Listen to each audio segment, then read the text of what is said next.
अस्सलामुअलैकुम नाजरीन। एपिसोड के शुरुआत में हम देखते हैं काई कबीले में बैरी घोड़ा पकड़े जड़ी बूटियां लेकर आगे बढ़ रही होती है, जबकि फातिमा भी उसे देख रही होती है। इसलिए में सिपाही फातिमा के पास आता है तो फातिमा उससे पूछती है क्या कुछ अजीब हुआ। जवाबन सिपाही कहता है ये चुपके से एक आदमी से मिली, काफी मोहतात लग रही थी। फिर उस आदमी ने खत निकाल कर इसे दिया तो फातिमा कहती है देखते हैं कि उस खत में क्या है। ये कहते साथ ही फातिमा आगे बढ़ जाती है। उधर एल्चम खातून के साथ काम कर रही होती है। उसे देखकर मलून खातून कहती है माशाल्लाह बेटी माशाल्लाह, लगता है 2 दिनों में ही काम खत्म करने का इरादा है। तो एल्चम कहती है हमारे दरमियान कोई फर्क नहीं, मैं भी आपके खानदान में से हूँ। मलून खातून कहती है यकीनन। इसलिए में एल्चम कपड़े लेकर वहाँ पे आती है और मलून खातून एल्चम को कपड़े दिखाते हुए कहती है अगर इनमें से कोई पसंद आए तो मुझे बताना, देखो इस कपड़े का रंग तुम पर जचेगा। आयशा गुस्से में मुसलसल इस मंजर को देख रही होती है और फिर कहती है क्या आपको लगता है कि सिलाई शादी के वक्त तक खत्म हो जाएगी। मलून खातून कबीला शादी क्या क्या किया जाए, क्या शादी मुलतवी कर देनी चाहिए। यह सुनकर सब हैरान रह जाते हैं और मलून खातून कहती है सब काम हो जाएंगे बेटी, फिक्र ना करो।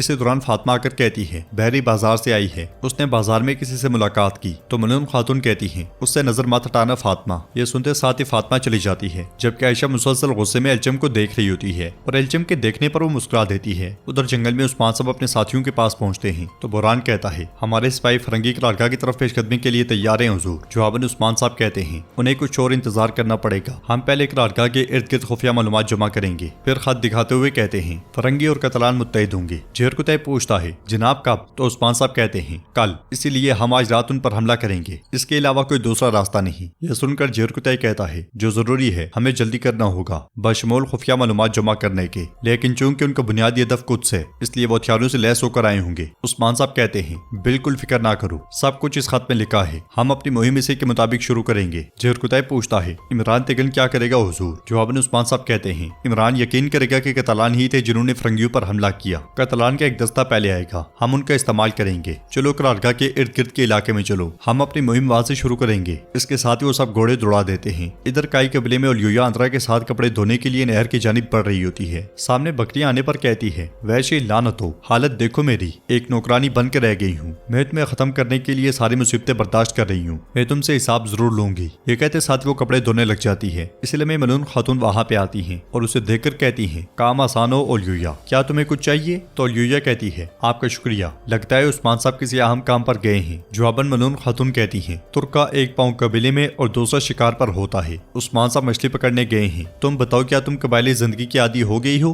तो उलयूया कहती है हो जाऊंगी, होलोफेरा कितनी कसूरवार क्यों ना हो, उसकी मौत ने मुझे तकलीफ पहुंचाई है। जवाबन मलून खातून कहती है होलोफेरा एक जहर आलूद मोहब्बत से मुंसलिक थी, अल्लाह उसके गुनाहों को माफ करे, हम अब आगे का सोचेंगे। ये कहते साथ ही मलून खातून चली जाती है। वहां से गुजरने वाली आयशा और एल्चम भी उन दोनों को देखकर रुक जाती हैं और आयशा कहती है होलोफेरा के साथ वही हुआ जिसकी वो हकदार थी, लेकिन मुझे सुकून नहीं मिल रहा, हमें उसका सर कलम करके एक शहर से दूसरे शहर घुमाना चाहिए था। तो एल्चम कहती है उसे उसकी सजा मिल गई, अब ये गुस्सा कैसा। ये सुनते साथ ही आयशा पलटती है तो उसे खेमे के सामने अपनी आत्मा खून में लथपथ नजर आती है, जिसे देखकर वो बहुत डर जाती है। एल्चम मुसलसल उसे पुकार रही होती है मगर वो नहीं सुनती। ये देखकर एल्चम उसे झंझोड़ते हुए कहती है कहाँ देख रही हो, वहाँ तो कोई नहीं है, आप ठीक नहीं लग रही भाभी। मगर आयशा कहती है मैं ठीक हूँ। ये कहते साथ ही वो आगे बढ़ जाती है। नाजरीन इसके बाद हम सोगोत में देखते हैं होलोफेरा जिंदा होती है और बाला खातून उसे एक दवा सुंगा कर होश में लाती हैं। फिर कहती हैं अल्लाह का शुक्र है बेटी, तुम कई दिनों से सो रही थी। होलोफेरा पूछती है कोई मसला तो नहीं है ना। जवाबन बाला खातून कहती है नहीं कुछ नहीं हुआ, हमारा मंसूबा काम कर गया, हर कोई समझ रहा है कि तुम मर गई हो, तुम इतने दिन से नहीं उठी तो हम डर गए थे,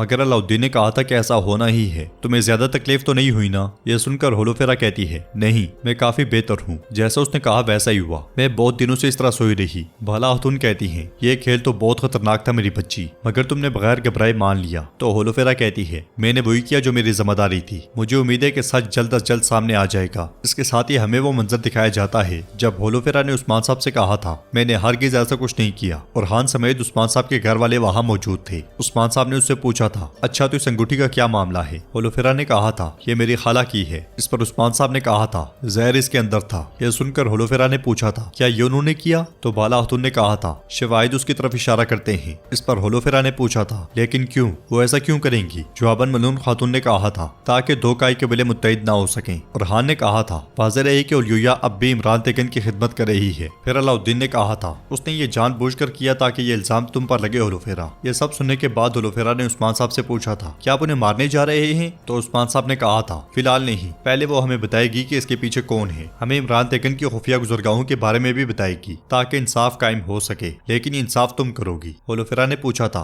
मैं कैसे करूंगी, तो उस्मान साहब ने कहा था मौत के जरिए, हमारे अलावा किसी को पता नहीं चलना चाहिए। इस सारे ख्याल के बाद बाला खातून कहती है हम थोड़ी देर के लिए दरगाह में तुम्हारी मेजबानी करेंगे बेटी। फिर होलोफेरा कहती है उरहान को नहीं पता चलना चाहिए कि मैं यहाँ हूँ, अगर उसे पता चला तो वो दौड़ता हुआ आएगा। एल्चम और उरहान को मकसद के खातिर शादी करनी चाहिए, मैं वही करूंगी जो मुझे करना चाहिए, मैं उरहान से दूर रहूंगी। जब आप मेरी खाला से खुफिया रास्तों के बारे में जान लेंगी तो मैं कुछ दुनिया चली जाऊंगी, यही हम सब के लिए बेहतर है। जुआबन बाला खातून कहती हैं तुम अपने हाथों से अपने दिल पर पत्थर रख रही हो, हत्ता कि तुमने आवाज तक नहीं निकाली। मोहब्बत आसान नहीं होती बेटी, मोहब्बत हरगिज आसान नहीं होती। मैं समझ रही हूँ कि तुमने उरहान से सिर्फ मोहब्बत नहीं की बल्कि उसका दिल तुम्हारे दिल में कुंदा है, वरना तुम ये काम ना कर पाती। जान लो कि इस तरह की मोहब्बत को तर्क करना मिलन से कई दर्जे बेहतर है। आप वही कर रही है जो आप और आपकी मोहब्बत के लायक है। मैं आप कबीले जा रही हूँ, अगर किसी चीज की जरूरत हो तो बताना। ये कहते साथ ही बाला खातून जाने लगती है तो होलोफेरा कहती है असल में कुछ और है, मैं इस्लाम के बारे में जानना चाहती हूँ। बाला खातून पूछती है उरहान से तुम्हारी शादी की ये शर्त थी ना, क्या आप ये चाहती हैं? तो होलोफेरा कहती है उरहान के लिए नहीं बल्कि अपने लिए चाहती हूँ। मैं आपके दीन और आपके नबी सल्लल्लाहु अलैहि वसल्लम के बारे में जानना चाहती हूँ। यह सुनकर बाला खातून बहुत खुश होती है। नाजरीन, इसके बाद हम फ्रैंक करारगाह को देखते हैं जहाँ पे सिपाही जंगी मशकों में मसरूफ होते हैं। दूसरी जानिब जंगल में उस्मान साहब सिपाहियों से कहते हैं मुझे मौसूल होने वाली ताज़ा तरीन मालूमात के मुताबिक हमारी मुहिम कभी भी आसान नहीं होगी, लेकिन इंशाअल्लाह आज रात एक भी फ्रैंक जिंदा नहीं बचेगा।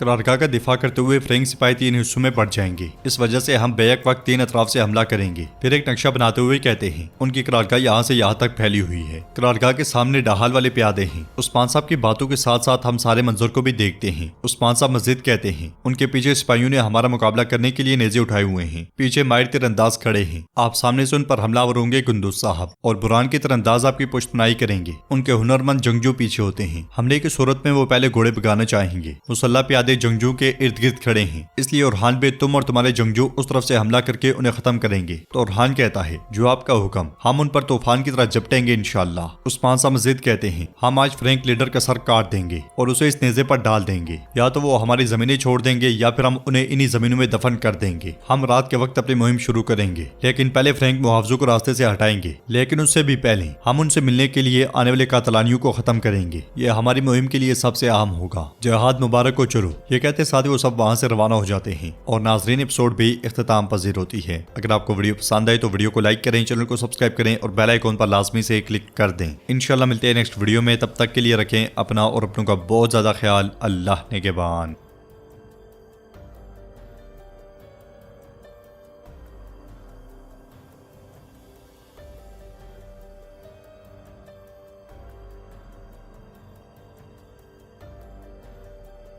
अस्सलामुअलैकुम नाजरीन, एपिसोड के शुरुआत में हम देखते हैं काई कबीले में बैरी घोड़ा पकड़े जड़ी बूटियां लेकर आगे बढ़ रही होती है, जबकि फातिमा भी उसे देख रही होती है। इसलिए में सिपाही फातिमा के पास आता है तो फातिमा उससे पूछती है क्या कुछ अजीब हुआ। जवाबन सिपाही कहता है ये चुपके से एक आदमी से मिली, काफी मोहतात लग रही थी, फिर उस आदमी ने खत निकाल कर इसे दिया। तो फातिमा कहती है देखते हैं कि उस खत में क्या है। ये कहते साथ ही फातिमा आगे बढ़ जाती है। उधर एल्चम खातून के साथ काम कर रही होती है। उसे देखकर मनून खातून कहती है माशाल्लाह बेटी माशाल्लाह, लगता है 2 दिनों में ही काम खत्म करने का इरादा है। तो एल्चम कहती है हमारे दरमियान कोई फर्क नहीं, मैं भी आपके खानदान में से हूँ। मनून खातून कहती है यकीनन। इसलिए में एल्चम कपड़े लेकर वहाँ पे आती है और मनून खातून एल्चम को कपड़े दिखाते हुए कहती है अगर इनमें से कोई पसंद आए तो मुझे बताना, देखो इस कपड़े का रंग तुम पर जचेगा। आयशा गुस्से में मुसलसल इस मंजर को देख रही होती है और फिर कहती है क्या आपको लगता है कि सिलाई शादी के वक्त तक खत्म हो जाएगी? मनून खातून कबीला शादी क्या क्या किया जाए, क्या शादी मुलतवी कर देनी चाहिए? यह सुनकर सब हैरान रह जाते हैं और मनून खातून कहती है सब काम हो जाएंगे बेटी, फिक्र ना करो। इसी दौरान फातिमा आकर कहती है बहरी बाजार से आई है, उसने बाजार में किसी से मुलाकात की। तो मनून खातून कहती है उससे नजर मत हटाना फातिमा। ये सुनते साथ ही फातिमा चली जाती है, जबकि आयशा मुसलसल गुस्से में एल्चम को देख रही होती है और एल्चम के देखने पर वो मुस्कुरा देती है। उधर जंगल में उस्मान साहब अपने साथियों के पास पहुंचते हैं